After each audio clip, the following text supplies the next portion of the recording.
मेरे विचार से उस चौपाई में कुछ भी गलत नहीं है। जो हमारे संत महात्मा तुलसीदास जी ने जो चौपाई लिखी है वह चौपाई बिल्कुल सही है, उसमें कोई भी गलत शब्द नहीं है और न ही कोई शब्द निकालने जैसा है। कुछ पार्टियां अपने स्वार्थ के लिए, निजी स्वार्थ के लिए ऐसा गलत प्रचार कर रही है। वह चौपाई जो तुलसीदास जी ने लिखी है वह चौपाई है, ढोल गंवार शूद्र पशु नारी सकल ताड़ना के अधिकारी।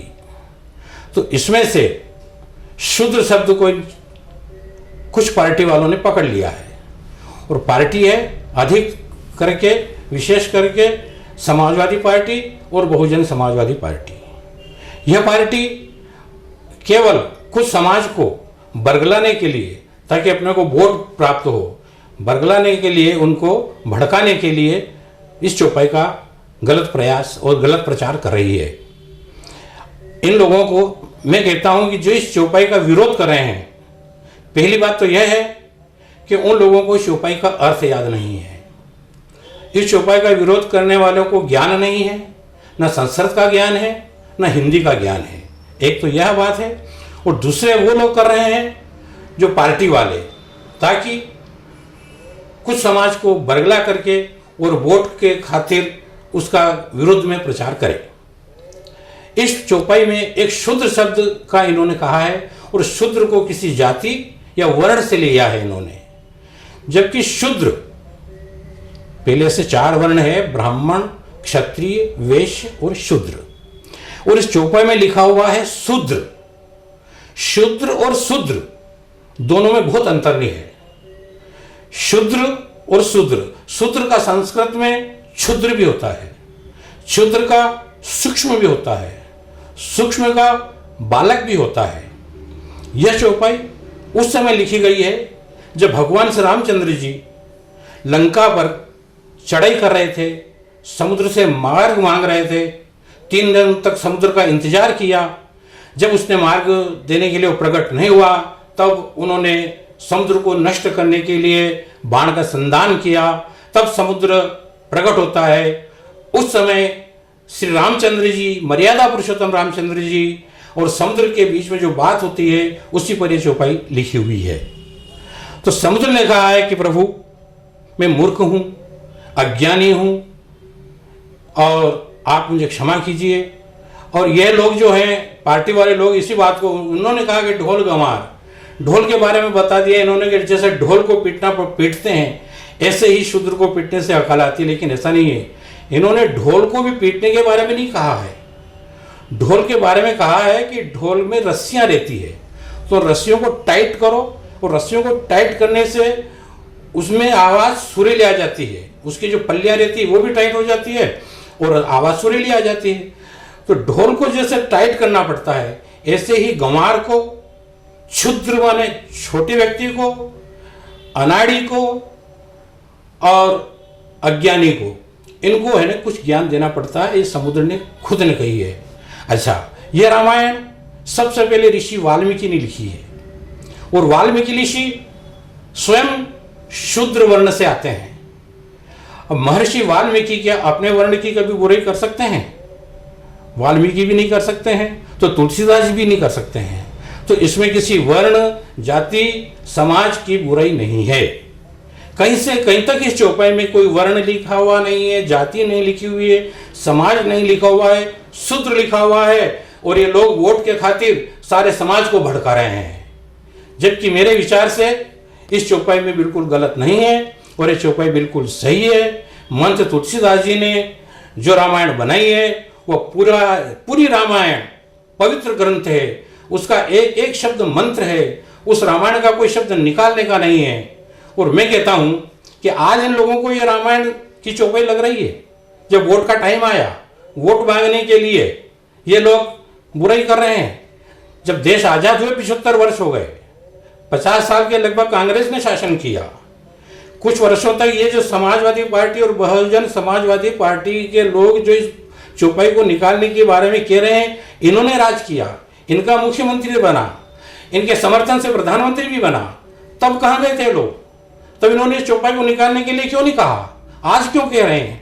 आज ये लोग इसलिए कर रहे हैं कि भारतीय जनता पार्टी सबका साथ और सबका विकास और सबको साथ लेकर के सब चल रही है, सर्व धर्म समभाव लेकर के चल रही है।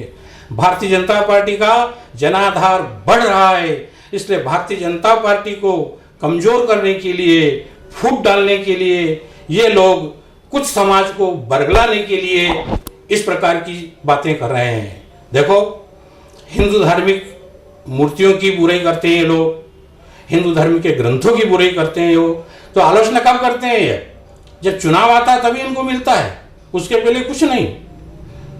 ऐसा है कि जब वाल्मीकि ने ऐसा नहीं कहा तो फिर ये कहने वाले कौन होते हैं? मैं तो एक ही कहता हूं, जो भी अगर इसका अर्थ गलत निकाले उसको उसका ज्ञान याद नहीं है, क्योंकि संस्कृत के कई शब्द निकलते हैं। एक शब्द के जैसे कि सूर्य, चंद्र, अग्नि, पुत्र आदि के एक अक्षर के कई नाम निकलते हैं।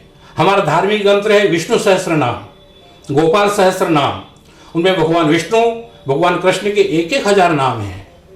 जिस समय समुद्र को बांधा, रावण ने सुना कि समुद्र को बांध दिया, उस समय अकुला करके वह 10 नाम 10 मुंह से समुद्र के लेता है। एक ही साथ समुद्र के 10 नाम लेता है। तो एक ही अक्षर के जब कई नाम निकल जाते हैं तो शूद्र शब्द जो है, ये शूद्र लिखा हुआ है, इसके कई अर्थ होते हैं। शूद्र शब्द मतलब गोस्वामी तुलसीदास जी ने किसी जाति, किसी वर्ण, किसी समाज के लिए नहीं लिखा है, केवल शूद्र छोटे के लिए लिखा है। छोटे व्यक्ति को, जैसे कि ढोल गंवार, गंवार शूद्र, पशु अनारी, अनारी का अर्थ होता अधन नारी, अनारी मतलब अनाड़ी, अनाड़ी के बारे में लिखा हुआ है कि इनको थोड़ा टाइट करना पड़ता है, इनको ताड़ना पड़ता है। ताड़न लिखा है, इसमें पीटने का कहीं से कहीं तक नहीं लिखा है। इन लोगों का कहना है, चौपाई का विरोध करने वालों का, कि जैसे ढोल को पीटा जाता है ऐसा शूद्र को पीटो, जबकि ढोल का भी पीटने के लिए बारे में नहीं लिखा है, ढोल को केवल टाइट करने के लिए लिखा है। तो ऐसे ही इन्होंने, जब तक लोगों को ज्ञान नहीं होगा, इन लोगों को, अनाड़ी को, अज्ञानी को, मूर्ख को, तब तक इनमें अकल नहीं आएगी। इसलिए इसके बारे में लिखा है। इसलिए मैं तो ये कहता हूं कि यह चौपाई किसी भी प्रकार से गलत नहीं है, बिल्कुल सही है। रामायण का एक एक छंद, एक एक सोरठा, एक एक चौपाई सब सही है, कहीं से कहीं तक कोई गलत नहीं है। देखो, पहले मैं कहता हूं कि हमारे हिंदू समाज ने, हिंदू शास्त्र ने, हिंदू पुराणों में और हमारे ऋषि मुनियों ने कहीं भी छुआछूत का नाम नहीं लिखा है, कहीं जाति का नाम नहीं लिखा है। पहले 4 वर्ण थे, ब्राह्मण, क्षत्रिय, वैश्य और शूद्र। गंगा जी की उत्पत्ति कहाँ से हुई है? जब भगवान वामन जी ने राजा बलि से पृथ्वी मांगी थी, और पृथ्वी के लिए उन्होंने जो शरीर अपना चरण से पृथ्वी नापी थी, एक चरण से पृथ्वी नाप ली थी और दूसरे चरण से सारा संसार नापते हुए ब्रह्मलोक को चले गए थे। वहां ब्रह्मा जी ने उस चरण को धोया और उस चरण से जो पानी निकला उससे गंगा उत्पन्न हुई है। तो भगवान के चरणों से गंगा उत्पन्न हुई है। और ये लोग ये जो चौपाई की बुराई जो कर रहे हैं, केवल भारतीय जनता पार्टी को कमजोर करने के लिए कर रहे हैं, लेकिन इनके करने से भारतीय जनता पार्टी और मजबूत होगी और भारतीय जनता पार्टी और आगे बढ़ेगी, क्योंकि भारतीय जनता पार्टी धर्म के नाम पर चल रही है, सबको साथ लेकर के चल रही है। मेरा यही निवेदन है और सभी लोगों से मेरा कहना है कि अगर मेरे शब्द किसी को अच्छे लगे तो मेरे मोबाइल नंबर पर सेव कर मैसेज भेजना। धन्यवाद। जय श्री राम।